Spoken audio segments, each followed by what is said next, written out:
विधवा की शादी। सिर्फ 30 साल की थी नीलम जब एक कार हादसे में उसके पति की मौत हो गई।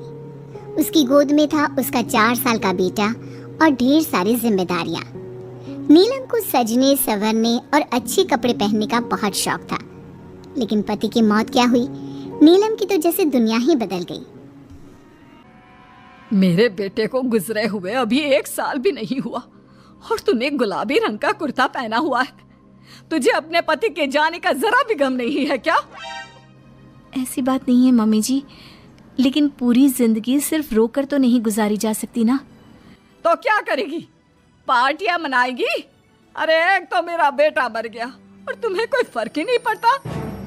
मम्मी जी, मेरा भी पति गया है और इस बात से मुझे कितना फर्क पड़ता है मैं आपको बता भी नहीं सकती। लेकिन अगर मैं रोती हूँ तो मेरा 4 साल का बेटा बहुत रोता है, अपने पापा को याद करता रहता है। उसे दिखाने के लिए ही सही, मेरा ठीक से रहना बहुत ज़रूरी है। कुछ दिनों के बाद मम्मी जी, मैं नौकरी करना चाहती हूँ। लेकिन उसकी क्या जरूरत है? यहाँ घर में रह रहकर मेरा दम घुटता है। पूरा दिन मुझे अपने पति की याद आती है। कुछ देर के लिए ही सही घर से बाहर जाऊंगी तो शायद कुछ अच्छा लगे। ठीक है, जैसा तुम्हारा मन करता है वैसा करो, लेकिन ध्यान रखना ये ज्यादा चटक मटक रंगों के कपड़े पहनकर घर से बाहर जाने की जरूरत नहीं है, वरना दुनिया हमारे बारे में बातें करेंगी। अपनी सास की बात मानकर नीलम सफेद रंग के कपड़े पहनकर ऑफिस जाना शुरू कर देती है। ऑफिस में नीलम की एक सहेली बनती है, दिव्या। नीलम, तुम हमेशा ये सफेद कपड़े पहनकर क्यों आती हो? दिखने में इतनी सुंदर हो, जॉब करती हो, तुम्हें अच्छे से रहना चाहिए। तुम्हें तो पता ही है, 1 साल पहले मेरे पति की मौत हो गई और इसीलिए मेरे ससुराल वालों ने कहा है कि मुझे सिर्फ सफ़ेद कपड़े ही पहनने चाहिए, वरना लोग मुझे गलत समझेंगे। लोगों के हिसाब से तो अपनी जिंदगी जीना ही गलत है, लेकिन तुम कब तक ऐसे रहोगी? जो हो गया उसे भूल जाओ। मेरा भी बहुत मन करता है कि तुम लोगों की तरह रंगीन कपड़े पहनूं, अच्छे कपड़े पहनकर तैयार होकर रहूं, लेकिन फिर मोहल्ले वाले और रिश्तेदार मेरे बारे में उल्टी सीधी बातें बनाने लगते हैं। देखो, तुम जॉब करती हो, तुम्हें लोगों की बातों की परवाह नहीं करनी चाहिए। अगले दिन नीलम जाने के लिए तैयार होती है और रंगीन कपड़े पहन लेती है। ये देखकर नीलम की सास को गुस्सा आ जाता है। देखो बहू, तुम्हें समझाया था ना, अब तुम विधवा हो, तुम्हें ऐसे रंगीन कपड़े नहीं पहनने चाहिए। मम्मी जी, अगर मेरे पति की मौत हो गई तो इसमें मेरी क्या गलती? और सफेद कपड़े पहनने से आखिर क्या हो जाएगा?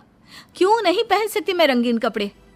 क्योंकि सफेद रंग विधवाओं के लिए बना है और तुम्हें रंगीन कपड़े पहनने का अब कोई हक नहीं है। तभी वहाँ पर नीलम की सहेली दिव्या आ जाती है। वो नीलम की सास की सारी बातें सुन लेती है। आंटी जी, विधवा होने का मतलब ये तो नहीं कि इंसान अपनी जिंदगी जीना छोड़ दे और रंगीन कपड़े पहन लेने से क्या हो जाएगा। एक विधवा लड़की बाकी के सारे काम तो करती है ना, खाना खाती है, घर के काम करती है, फिर रंगीन कपड़े क्यों नहीं पहन सकती? वो इसलिए ताकि विधवा होने के बाद किसी दूसरे आदमी की नजर में ना आए। अरे रंगीन कपड़े पहनेगी तो सुंदर लगेगी, फिर कल को आकर कहेगी मुझे दूसरी शादी करनी है, तब हम क्या करेंगे? हाँ तो ठीक है ना, इसमें गलत क्या है? एक विधवा को अपनी जिंदगी जीने का पूरा अधिकार होता है, नीलम को भी है। चलो नीलम, तुम यही कपड़े पहनकर मेरे साथ चलो। नीलम रंगीन कपड़े पहनकर अपनी सहेली दिव्या के साथ ऑफिस चली जाती है। कुछ इसी तरह दिन बीतने लगते हैं, लेकिन अब पति के जाने के बाद नीलम बहुत उदास रहने लगी थी। क्या बात है, तुम इतनी उदास क्यों रहती हो? देखो, नए दोस्त बनाने चाहिए, लोगों से बात करनी चाहिए। तुमने देखा ना, कितनी मुश्किल से सफ़ेद रंग के कपड़ों से मुक्ति मिली है, और अब रंगीन कपड़े पहनूंगी, दोस्त बनाऊंगी तो समाज मुझे वैसे ही जीने नहीं देगा। इस मामले में तुम्हें समाज की परवाह नहीं करनी चाहिए नीलम। लोगों का काम क्या है? बातें बनाना ही तो है। कुछ दिनों के बाद नीलम के ऑफिस में एक लड़का आता है। उसका नाम अमर था। वो धीरे धीरे नीलम को पसंद करने लगता है और एक दिन वो नीलम से कहता है, नीलम, तुम मुझे बहुत अच्छी लगती हो, मैं तुमसे शादी करना चाहता हूँ। लेकिन अमर, मैं एक विधवा हूँ और मेरा 4 साल का एक बच्चा भी है। मैं तुमसे शादी नहीं कर सकती।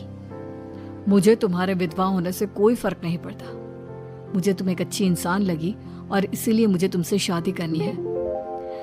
लेकिन मुझे मेरी फैमिली से इस बात की परमिशन कभी नहीं मिलेगी। तुम उसकी चिंता मत करो, मैं तुम्हारे घर आकर बात करूंगा। कुछ दिनों के बाद अमर नीलम के घर पहुंचता है। नमस्ते आंटी जी, मैं अमर हूँ। मैं आपकी बहू नीलम से शादी करना चाहता हूँ। मुझे तो पहले से पता था। पहले तूने विधवा वाला सफेद रंग छोड़कर ये रंग बिरंगी कपड़े पहनने शुरू किए और अब तेरा चक्कर भी चल रहा है। नहीं मम्मी जी, आप गलत समझ रही हैं। मैंने ऐसा कुछ नहीं किया। अगर ऐसा कुछ नहीं किया तो फिर कौन है ये लड़का, और यहाँ हमारे घर तेरे साथ शादी करने की बात करने क्यों आया है? आप नीलम को गलत समझ रही हैं। मैं नीलम को पसंद करता हूँ और उससे शादी करना चाहता हूँ। उसने मुझसे कभी ऐसा नहीं कहा। चले जाओ हमारे घर से। हमारे यहाँ पर विधवा बहुओं की शादियाँ नहीं करवाई जाती। समझ में आई बात? अमर वहाँ से चला जाता है और नीलम की सास उसे बहुत उल्टा सीधा सुनाती है। कुछ दिनों के बाद पड़ोस में एक शादी होती है। वहाँ पर सारी औरतें तैयार होकर आती हैं। नीलम की सास भी उसे वहाँ पर चलने के लिए कहती है। नीलम सफ़ेद रंग के कपड़े पहनकर अपनी सास के साथ वहाँ पर जाती है, क्योंकि ऐसा उसकी सास ने कहा था। पर सारी औरतें काफ़ी सुंदर तैयार होकर आई थी। देखो तो मेरी साड़ी का कलर कितना सुंदर है, तुम्हें पसंद आया? और ये देखो मेरे कंगन, पिछले महीने ही दिलवाए थे मेरे पति ने। कितना अच्छा डिजाइन है ना? अरे तुम्हारी मेहंदी तो दिखाओ, रंग तो बहुत सुंदर आया है। लगता है तुम्हारा पति बहुत प्यार करता है तुमसे। और नहीं तो क्या।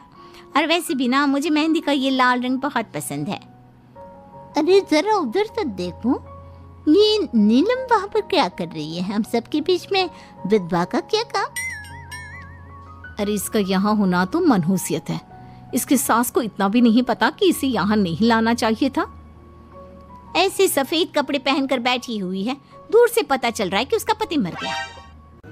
नीलम की सास ये सारी बातें सुन लेती है और फिर अपनी बहू के उदास चेहरे की तरफ देखती है।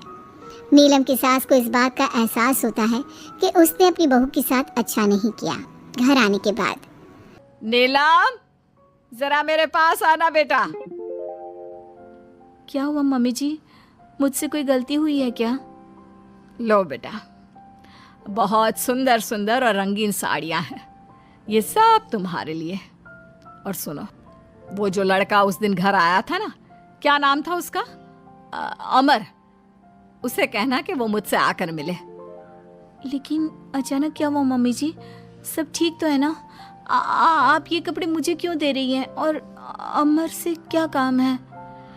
बेटा, मेरे बेटे की मौत के बाद भी तुम मेरा इतना ख्याल रखती हो, नौकरी करती हो, पैसे कमाती हो। आज जब उस शादी में मैंने दूसरे लोगों की बातें सुनी, तब मुझे इस बात का एहसास हुआ कि विधवा होने के बाद भी तुम्हें जीने का अधिकार है। मम्मी जी, मैं कुछ समझी नहीं। देखो बेटा, जो चला गया वो चला गया, लेकिन आज के बाद तुम रंगीन कपड़े पहनोगी, खुश होकर रहोगी। और हाँ, मैं खुद तुम्हारी शादी अमर के साथ करवाऊंगी। लेकिन मम्मी जी, आप ये सब क्यों कर रही हैं? मैं तो आपके कहने पर सफ़ेद कपड़े पहनकर शादी में गई थी। वही तो बेटा, मुझे अच्छा नहीं लगा। और ऐसा तो किसी किताब में नहीं लिखा कि विधवा होने के बाद एक लड़की को सिर्फ सफ़ेद कपड़े पहनने चाहिए। अगर तुम ससुराल में रहकर अपनी जिम्मेदारी उठा सकती हो, तो फिर अपनी जिंदगी में सारी खुशियों पर भी तुम्हारा अधिकार है।